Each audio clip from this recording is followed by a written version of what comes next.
You find me in Oxford, one of the most beautiful cities in England, and home to one of our oldest universities. It's a place that oozes learning and culture, the epitome in the mind of the 19th century Brit of what it meant to be civilized.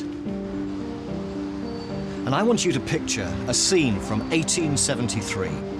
A young man called Cecil Rhodes had come up here to study as an undergraduate, not some fresh-faced student straight out of school, but already at 21, a man of the world.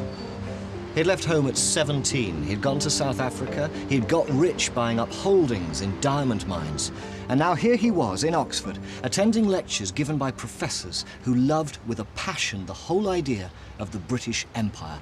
Oxford back then was a hotbed of what's now called imperialism. And the young Cecil Rhodes, that's him down there on the facade of Oriel College, he lapped up these ideas and he wrote what he called his Confession of Faith. I contend, he said, that we are the first race in the world, and the more of the world that we inhabit, the better it will be for the world. I shall work for the furtherance of the British Empire, to bring the whole uncivilized world under British control. Now, seriously, this is scary stuff, all right? This is real master race stuff. And what makes it all the more frightening is that Cecil Rhodes wasn't all talk and no trousers. He was a real man of action. He dreamt of a world under British control, and he left Oxford determined to play his part, making that dream a reality.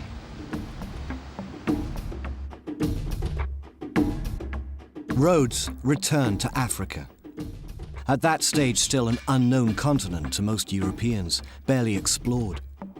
The British and Dutch had settled the south, and in what's now Botswana, diamond mines flourished. It was here Rhodes increased his wealth, until within a few years he controlled 9/10 of the world's diamond resources. But further north, beyond the Limpopo in what's now Zimbabwe, Rhodes had heard tell of gold fields. And this was what spurred him on his great imperialist adventure.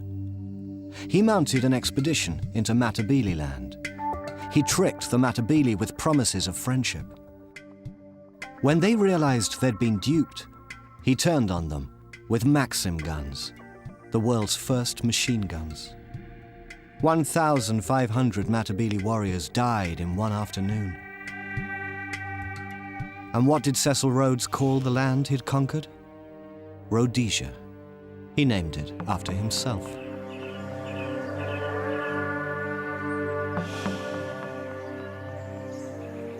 I'm in Rhodes' house in Oxford, built by money, left the university by Cecil Rhodes. And I've got here 2 maps that show the consequences of this kind of rampant imperialism in the late 19th century. Imperialism, frankly, gone mad. This is the first. This is Africa in about 1860. The British and the Dutch are down here. Apart from that, there's not much European involvement, bar a few coastal trading ports.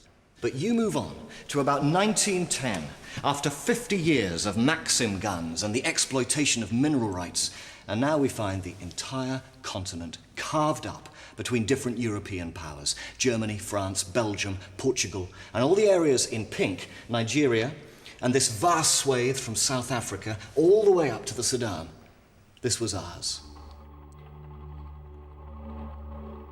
What justified this land grab was our belief, as Rhodes put it, that the more of the world we inhabited, the better it was for the world.